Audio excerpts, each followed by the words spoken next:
तो class 10 science का important topic है, देखिए एस्टरीकरण पूछा जाता है एग्जाम में, ठीक है। तो एस्टरीकरण होता है क्या, ठीक है। तो क्या होता है, एल्कोहल की कार्बोक्सिलिक अम्ल के साथ में जब अभिक्रिया करते हैं तो क्या होता है, जल के अतिरिक्त जो यौगिक बनता है उसे क्या बोलते हैं अपन, एस्टर बोलते हैं, ठीक है। तो एल्कोहल, एल्कोहल क्या होता है, जैसे कि एग्जाम्पल है एथेनॉल लेते हैं C2H5OH, कार्बोक्सिलिक अम्ल बोलता है COOH ग्रुप, है ना, CH3COOH कर दो, क्लियर है। क्या बोला मैंने, अब इसलिए हम किसान क्या बनेगा, एस्टर बनेगा। अब एस्टर बनेगा कैसे, सामने देखिए, देखो CH3COOC2H5, समझ में आया। तो इसमें से H आएगा, इसमें से OH आएगा, H2O बन जाएगा, देखो ये क्या है, एस्टर, समझ में, ये क्या है, एथेनॉल है, ये क्या है, एथेनोइक अम्ल है, ये है एथिल एथोनोएट जिसे एस्टर बोलते हैं, और वो क्या है, जल है, इसे क्या बोलेंगे, एस्टरीकरण। तो क्या बोला हमने, एल्कोहल की कार्बोक्सिलिक अम्ल के साथ अभिक्रिया करने पर क्या बनेगा, जल के अतिरिक्त क्या बनेगा, जो बनता है उसे बोलते हैं एस्टर, यही है एस्टर, क्लियर है। पेपर में आने के बहुत ज्यादा चांस है, ठीक है। अब आता है साबुनीकरण, ठीक है, ठीक है। साबुनीकरण, साबुनीकरण क्या है, जब किसी तेल या वसा को सोडियम हाइड्रोक्साइड विलयन के साथ गर्म करते हैं, ठीक है। हम क्या करेंगे, तेल या वसा को क्या करेंगे, सोडियम हाइड्रोक्साइड के साथ विलयन के साथ क्या करेंगे, गर्म करेंगे। सोडियम हाइड्रोक्साइड आप सभी जानते हैं NaOH होता है। तो तेल या वसा संगत अम्ल के सोडियम लवण तथा ग्लिसरॉल में बदल जाते हैं, ठीक है। तो सोडियम लवण बोल दिया संगत अम्ल के, और ग्लिसरॉल में बदल जाएगा, इस सभी क्या वही क्या बोलेंगे, साबुनीकरण बोलेंगे। अब देखिए और से सेकंड पार्ट है, साबुनीकरण बोलते हैं, ठीक है। तो क्या है, CH2 सिंगल बॉन्ड और COC17H35, क्लियर है। अब यहां पर क्या जुड़ेगा, देखो यहां पर जुड़ेगा CHOCOC17H35, फिर जुड़ेगा CH2OCOC17H35, ठीक है। इसमें क्या जुड़ेगा, क्योंकि 3 है तो 3 NaOH जुड़ेगा, सोडियम हाइड्रोक्साइड, इक्वेशन बनेगी क्या बनेगी, देखो CH2OH CHOH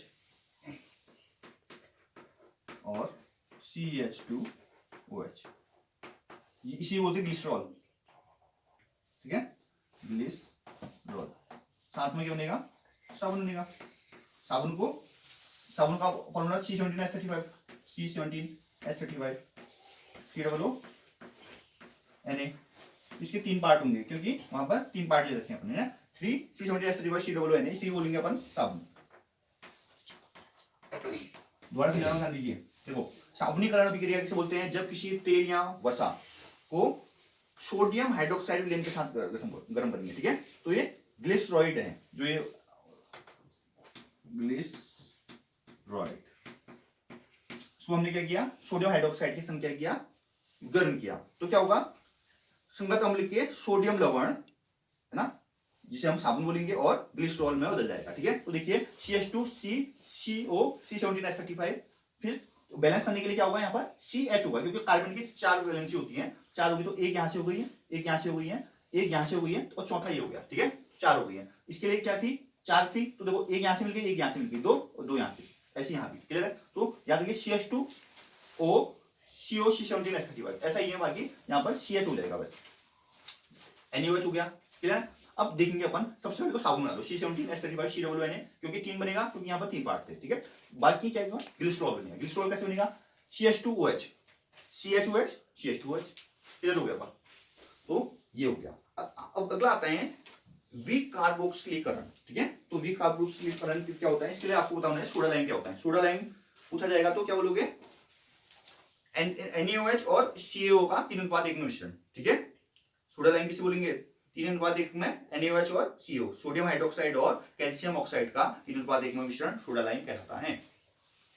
विकार्बोक्सिलीकरण, ठीक है, एथेनोइक अम्ल के सोडियम लवण को सोडा लाइम के साथ गर्म करने पर मेथेन गैस बनती है, चूंकि इस अभिक्रिया में कार्बोक्सिलिक समूह से एक CO2 अणु निकलता है, अतः इस अभिक्रिया को क्या बोलेंगे? विकार्बोक्सिलीकरण बोलेंगे। ठीक है, देखिए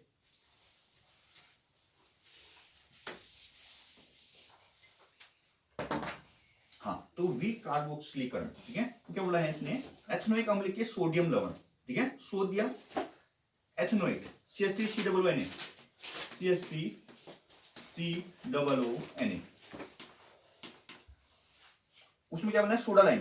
सोडा लाइम क्या है? NaOH और CaO का 3:1 में मिश्रण। तो NaOH CaO कैल्शियम ऑक्साइड, साथ ही साथ क्या कर दिया? इसको गर्म कर दिया, तो क्या होगा? इक्वेशन चेंज हो जाएगी। क्या बनेगा? सबसे पहले मीथेन आएगा और Na2CO3, ठीक है, मीथेन बन गया है और सोडियम कार्बोनेट बन गया है। तो इसे क्या बोलेंगे अपन? विकार्बोक्सिलिक अम्ल बोलेंगे। ठीक है, दोबारा समझा रहा हूं, एथेनोइक अम्ल के सोडियम लवण, ठीक है, एथेनोइक अम्ल का सोडियम लवण हो गया है ना, क्या बोलेंगे? सोडियम एथेनोइक बोलेंगे। को सोडा लाइम बोले तो NaOH और CaO का 3:1 में मिश्रण के साथ गर्म करा हमने, तो मेथेन बन गया, बना मेथेन CH4।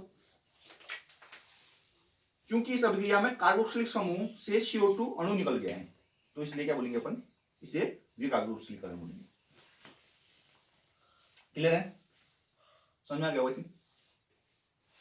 तो यहां से हट गया ना, COO हट गया यहां से, इसलिए बोलेंगे इसको क्या बोलेंगे? विकार्बोक्सिलीकरण।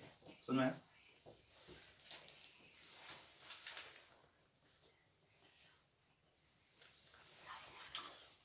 ये क्वेश्चन पूछा जा सकता है कि संश्लेषित अपमार्जक क्या है? ठीक है, और उदाहरण पूछ सकते हैं, तो क्या बोलेंगे? संश्लेषित अपमार्जक जो है वो बेंजीन सल्फोनिक अम्ल की दीर्घ श्रृंखला के सोडियम या पोटेशियम है। ठीक है, तो संश्लेषित अपमार्जक क्या है? बेंजीन सल्फोनिक अम्ल की दीर्घ श्रृंखला के सोडियम या पोटेशियम लवण है। तो सोडियम एंड डोडेसिल सल्फेट इसका एग्जाम्पल है। तो आप अपमार्जक से पता नहीं लगा पाएंगे कि जल कठोर है या मृदु है। ठीक है, पर साबुन से पता चल जाएगा। साबुन से कैसे पता चलेगा? अगर झाग कम बन रहे हैं तो इसका मतलब जल क्या है? कठोर है, कम झाग उत्पन्न होता है। ठीक है, कठोर जल का कम झाग उत्पन्न होगा, ज्यादा साबुन वेस्ट होगा निकालने। एस्ट्रो के उपयोग पूछेगा तो ठंडे पेयों में, आइसक्रीम, मिठाई इत्र में एस्ट्रो का प्रयोग करते हैं अपन, है ना। रेफ्रिजरेटर में फ्रेऑन गैस होती है। C16 को फ्लोरीन क्यों करते हैं? क्योंकि इनकी जो खोज है, जो बनाए हैं इन्होंने, बकमिस्टर फ्लोरीन ने बनाए हैं संरचना, इसलिए